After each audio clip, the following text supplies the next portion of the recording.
তো শ্বশুরবাড়ির মানুষদেরকে দেখতে পারে এমন মেয়ে খুব কমই আছে। আবার শ্বশুরবাড়ির মানুষ বউদেরকে দেখতে পারে এমনও মানে হাতে গোনা খুব কি বলবো নগণ্য সংখ্যকই আছে।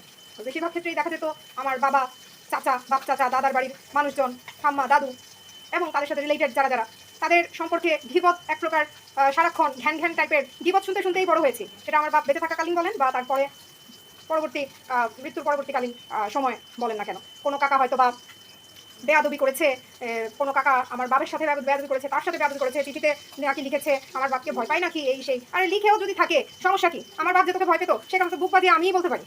হ্যাঁ, কোনো কাকা আসলে সপ্তাহে সপ্তাহে যদি আসতো, খালি হাতে না আসলেও বিরক্ত হতো। হ্যাঁ, বুঝে না কিচ্ছু, আমি চাকরি করি, এই করি, আমার টায়ার্ডনেসটা বুঝে না। হ্যাঁ, বুঝে না। অথচ সে নাকি এত ফ্রেন্ডলি, এত অমায়িক, অ্যামিয়েবল পার্সন, মিশুকে সব শুধু তার নিজের সাইডের জন্য। তারা আসলে প্রবলেম নাই। তারা যদি আমার সাথে কোনো কিছু করেছে তাহলে সেই জিনিসটাকে কিভাবে মিনিমাইজ করা যায়, আমি ভুল, আমাকে কেমনে দাবানো যায়, অথবা সামথিং কিছু বলে কিভাবে সেটা অ্যাভয়েড করা যায়। ও বুদ্ধি নাই, বুঝে নাই, এভাবে বলে নাই, সেভাবে বলে নাই। এগুলোতে চতুরতায় কিন্তু একদম এক্সপার্ট। আমি যদি তার এথিক্যাল দিক থেকে তাকে ঠিক দেখতাম তার এথিক্সে প্রবলেম। একটা ডাইনি যার টোটাল এথিক্সে প্রবলেম। হ্যাঁ, কোনো কাকা বেশিরভাগ খেয়ে ফেলে, কোনো কাকা আসলে যাইতেই চায় না, মানে এমন এমন কথা। এখন বলবে এইসব কথাগুলো হচ্ছে আমি নাকি মানুষের সঙ্গে মানুষের সম্পর্ক নষ্ট করার জন্য বলছি। আরে এগুলো না, এগুলো আরো বহুত আগে বলা উচিত ছিল। আগের যে দুটিটা আমি ছিলাম আর এখনের যে দুটিটা আমি, আমার এই এখনের মতো আগে থেকেই হওয়া দরকার ছিল। যা মানে হই নাই বলে তোর এত বড় সাহস হয়েছে যে তুই পুলিশ কমপ্লেন করেছিস শুধুমাত্র একটা ভাড়াটিয়া সংক্রান্ত ব্যাপারে।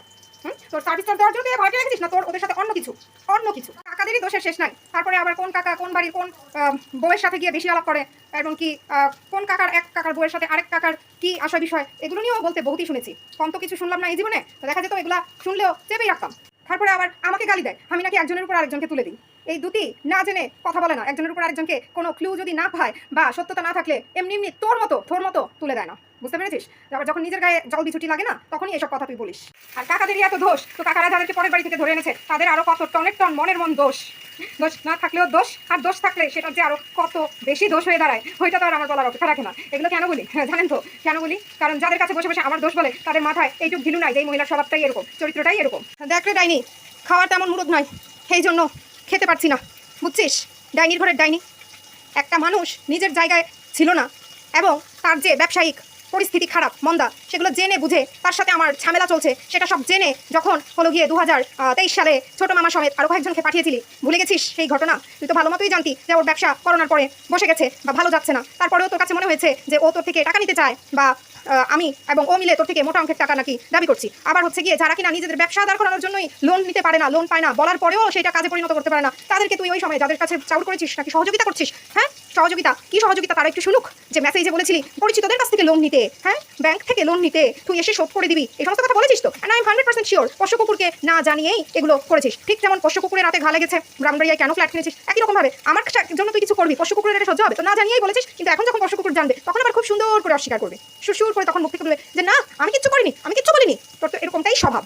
ডাইনি, বাচ্চা নিয়ে এত বড় সমস্যা, একটা বাচ্চার জীবন নিয়ে টানাটানি, এত দৌড়াদৌড়ি, এত কিছুর মধ্যেও তাদের এটা মাথায় আসে ডাইনি যে ঢাকায় কোনো কাজ করুক, কাজ চাকরি এত সহজ, যেখানে দুইজন মানুষ আমার বড় বাচ্চাকে সামলাতে হিমশিম খেতে হচ্ছিল, এবং আমি অসুস্থ ছিলাম বিধায় আমার হাজব্যান্ডকে ঘরে থেকে আমার বড় বাচ্চাকে সামলাতে হয়েছিল। পরবর্তীতে ছোটটা আসার পর নার্স ছেড়ে দেওয়ার পর দুইজন মিলে দুই বাচ্চা নিয়ে নাস্তা নাবু, তখন বলে কেন বাচ্চা নিয়েছে, নকরি নাই, যেন এইরকম ইয়াতে আর কেউ বাচ্চা নেয় না। হেল্প করার ইচ্ছা থাকলে কি করতে পারতো, কি করা যেত।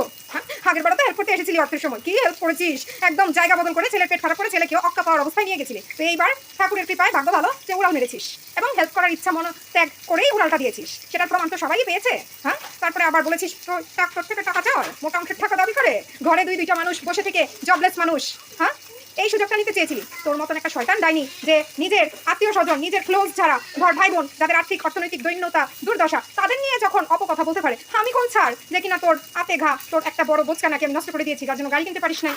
তেমন না তোর গাড়ি কেনার প্ল্যান আছে, গাড়ি না কিনা মানে প্ল্যান বাদ দিয়ে আমাকে ভর্তি করেছিস কেন? আমি কি একদম একেবারে শুয়ে মাটিতে গড়াগড়ি দিয়ে কান্না করছিলাম ভর্তি করানোর জন্য মেডিকেলে? তুই আমাকে মেডিকেল ছাড়া অপশন দিয়েছিলি কি? হ্যাঁ, ঢাবির কোচিং করাস নাই, দ্যাটস ওয়াই পরীক্ষা দিতে আমি ঘৃণা করতাম, ঘৃণা, আমার প্রেশার হতো, সেটা বোঝার মতন তো মুন্ডু তোর না হয়। কিরে ডাইনি, কিরে এত পড়ালেখার হেডম, তো ডিগ্রিটা এসে ঢাকা বিশ্ববিদ্যালয় থেকে করছিস, শুধু মাস্টার্সটা তাও আবার দুইবার চান্স পেতে হলো কেন? কি কেমন লাগে শুনতে মানুষকে যখন বলিস?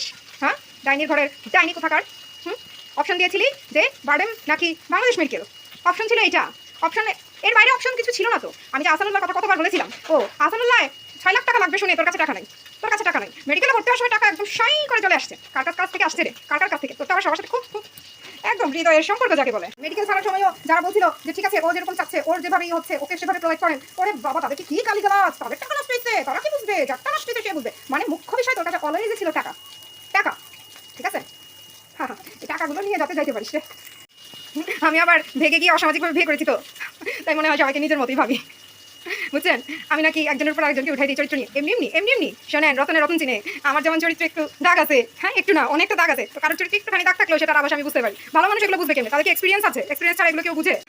মানিক জোর এক চরিত্রহীন আরেক চরিত্রহীনকে ঠাই দিয়েছে, আশ্রয় দিয়েছে, একদম একদম কোষকে ফেভিকলের আঠার মতো লেগে আছে। এই হালোর দিশারি আর তার প্রিয় প্রিয় আন্টির উদ্দেশ্যে আমার একটা গান মনে পড়লো, একটু শোনাই 2 লাইন। হ্যাঁ, আগে বলতো আমি নাকি গানও করতে চাই না, আমার কোনো কিচ্ছুতে আগ্রহ নয়, কিচ্ছু আমি শিখতে চাই না, আমাকে সব জোর জবরদস্তি ঠেলে ঠেলে টুসে শিখাতে হয়। কোনটা আমি শিখতে চাই সেটা কোনোদিন জানতে চেয়েছিলি? আর যেটা আমি শিখতে চাই সেটাকে ফুয়ে উড়িয়ে দিতি তোর খরচ বেশি হবে বলে। গানে আগ্রহ নয়, ড্রয়িং আগ্রহ নয়, স্পোকেন ইংলিশে আগ্রহ নয়, আর ও নিজে যেটা বলে 2 দিন গিয়ে আর করবে না। ওই যেমন বলেছিলি মেডিকেলে কমপ্লিট করে না, ওরা যদি আমি অন্য কিছুতে ভর্তি করাই এটাও কমপ্লিট করবো না। ও আবার ফার্মেসিতে ভর্তি করানোর সময় একদম টক করে লাফাচ্ছিলি। যা দাঁড়া, গানটা গেয়ে নি। আমি হলাম রু আফজা, তুই হলি প্লেন ওয়াটার, লোড শেডিং এ আমি তোর দিলের ইনভার্টার। ইনভার্টারটা কে কার? তুই আলোর দিশারির নাকি আলোর দিশারি তোর? ডাইনি, ও সরি, এই গানটা মনে হয় আলোর দিশারিকে ডেডিকেট করা চাইতে তার বাপকে ডেডিকেট করলে একটু বেশিই ভালো হবে। তোর পার্লারে যাওয়ার খরচটা বেঁচে যাবে কিন্তু, বুঝলি কি না? হ্যাঁ, এমনি তো চুলটুন কাটিস না, কিন্তু এখন কিন্তু কাটাতে পারতি। আর আলোর দিশারি তোর কাছ থেকে এত ফ্যাসিলিটি কেড়ে নিতে পেরে কি বলে জানিস মনে মনে কীভাবে?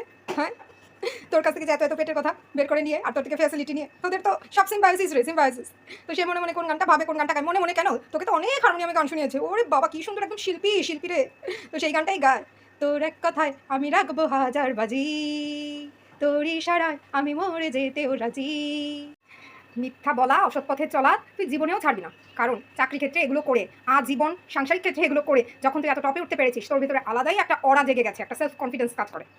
সত্য কাজে কেউ নয় রাজি, সবই দেখি তা না। আর ওই যে ওই আলোর দেশারিটা বুঝতে পেরে গেছে তুই হঠাৎ আঙুল ফুলে কলা গাছ, আর তোর সরি জানি সরি, তোর আশ্রিতা যাকে রাস্তা থেকে কুড়িয়ে এনে আমাকে পেলে পুষে বড় করেছিস, আমার জামাইয়ের টাকা পয়সা নেই, তো সেই সুযোগটাই সে গ্রহণ করেছে। বুঝতে পেরেছিস? তার জন্যই তো ওই যে জনি মজু এনেছে, সেটাকে বলে ফেললো ওর বাপ এনেছে, এরকম আরো কত কাহিনী, কত মিথ্যা। মেয়ের মিথ্যা বলতে জিভ 2 বার কাঁপে না, তোরই মতো একদম পারফেক্ট, তোর মতো। কি ধরিবাজ।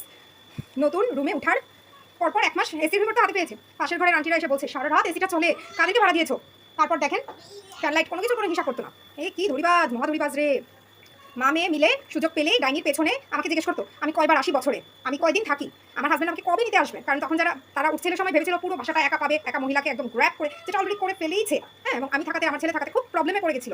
এবং জনির মাঝখানে একবার হচ্ছে মানে অর্থকে দেখতে গেছিল, তখন হচ্ছে আমাকে নিতে গেছিল, এবার আমাকে বারবার জিজ্ঞেস করতেছে হ্যাঁ দাদা কেন আসবে, হ্যাঁ ধরিবাজ মেয়েটা, আর মাটা জিজ্ঞেস করতেছে জামাই কেন আসবে, নিতে আসবে, তোমাকে নিতে আসবে। এগুলো যখন আবার আমি আমার রিলেটিভদের কাছে বলেছি, রিলেটিভদের মাধ্যমে ডাইনির কানে পৌঁছেছে কি পৌঁছে নাই, বলে নাকি আমি মিথ্যা বলছি। কি রে ডাইনি, তুই যখন খাবার টেবিলে আমি খেতে বসলেই অর্থ হচ্ছে গিয়ে টয়লেট করতো, অর্থকে তুই যখন ওয়াশরুমে ওয়াশ করতে নিয়ে যেতি, তখন তো 2 মা মেয়ে মিলে এগুলো জিজ্ঞেস করতো। আমি মিথ্যা বলি? যখন বুঝে গেল যে এই কথাগুলো আমি মানে আস্তে আস্তে বলতেছি, আমার ভিতরে চেপে রাখলে, তারপরে তাদের ভুল পাল্টে গেল। তারপরে উনি উড়াল দেওয়ার আগে আমাকে হ্যাঁ তুমি এখানে থাকো, ডাক্তার দেখাতে পারবো, ভালোই হবে, ঢাকায় থাকো। হ্যাঁ, তোদের চালাকি কেউ বুঝে না, বুঝবে কিভাবে? ডাইনির মাথায় ঘটে বুদ্ধি আছে বুদ্ধি নাই যে আমি যে ঘুরতে যাওয়া করছিলাম, এই সেম ঘু ওর ঘটের মধ্যে পুরোপুরি ভাবে ভরা। বেলায় গল্পের বইতে পড়েছিলাম নাপিত বউয়ের বুদ্ধি বলে কথা।